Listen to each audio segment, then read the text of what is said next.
حضرت عمر رضی اللہ تعالیٰ عنہ کے زمانہ میں ایک پرہیزگار جوان تھا۔ وہ مسجد میں گوشہ نشین رہتا تھا اور اللہ تعالیٰ کی عبادت میں مصروف رہتا تھا۔ حضرت عمر رضی اللہ تعالیٰ عنہ کو وہ شخص بہت پسند تھا۔ اس جوان کا بوڑھا باپ زندہ تھا اور وہ شخص عشاء کے بعد اپنے بوڑھے باپ سے ملنے روزانہ جایا کرتا تھا۔ راستہ میں ایک عورت کا مکان تھا۔ وہ اس جوان پر فریفتہ ہو گئی اور بہکانے لگی۔ روزانہ دروازے پر کھڑی رہتی اور جوان کو دیکھ کر بہکایا کرتی۔ ایک رات اس شخص کا گزر ہوا تو اس عورت نے بہکانا شروع کیا، یہاں تک کہ وہ شخص اس کے پیچھے ہو گیا۔ جب وہ اس عورت کے دروازے پر پہنچا تو پہلے عورت نے اپنے مکان میں داخل ہوئی، پھر یہ شخص بھی اس کے ساتھ داخل ہونے لگا۔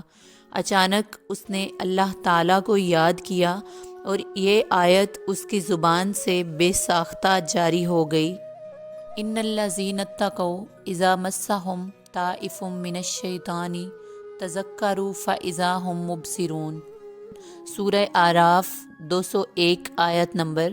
بے شک جو لوگ خدا سے ڈرتے ہیں جب انہیں شیطان چھوتا ہے وہ چونک جاتے ہیں اور ان کی آنکھیں کھل جاتی ہیں، اور پھر غش کھا کر وہیں دروازے پر گر پڑا۔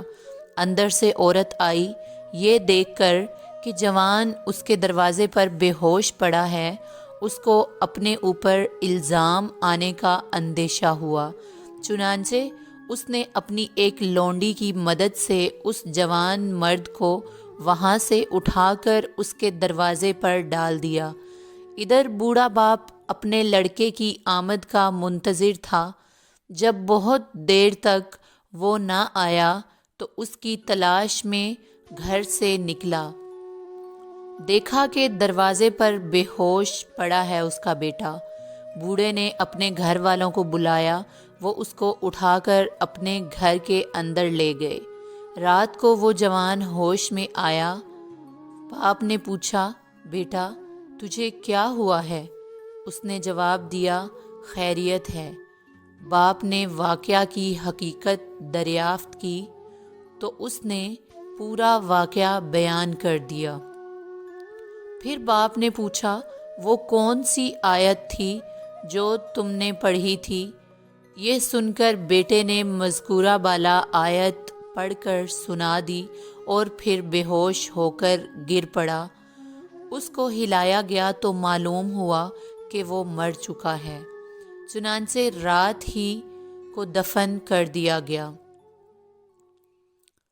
جب صبح ہوئی اور حضرت عمر رضی اللہ تعالیٰ عنہ کو اس کے انتقال کی خبر ملی تو مرحوم کے بوڑھے باپ کے پاس تعزیت کے لیے گئے۔ تعزیت کے بعد شکایت کی کہ مجھے خبر کیوں نہ دی؟ اس پر بوڑھے باپ نے کہا، امیر المؤمنین، رات ہونے کی وجہ سے اطلاع نہ دے سکے ہم لوگ۔ حضرت عمر رضی اللہ تعالیٰ عنہ نے فرمایا، مجھے اس کی قبر پر لے چلو۔ قبر پر جا کر فرمایا، اے شخص، وَلِمَنْ خَافَ مَقَامَ رَبِّهِ جَنَّتَانِ، سورہ رحمان آیت نمبر 46۔ اور اس شخص کے لیے جو خدا سے ڈرتا ہے 2 باغ ہیں۔ اس شخص نے قبر کے اندر سے جواب دیا، یا عمر قد آتیناہا ربی فی الجنتی، اے عمر اللہ نے مجھے دونوں جنتیں دے دی ہیں۔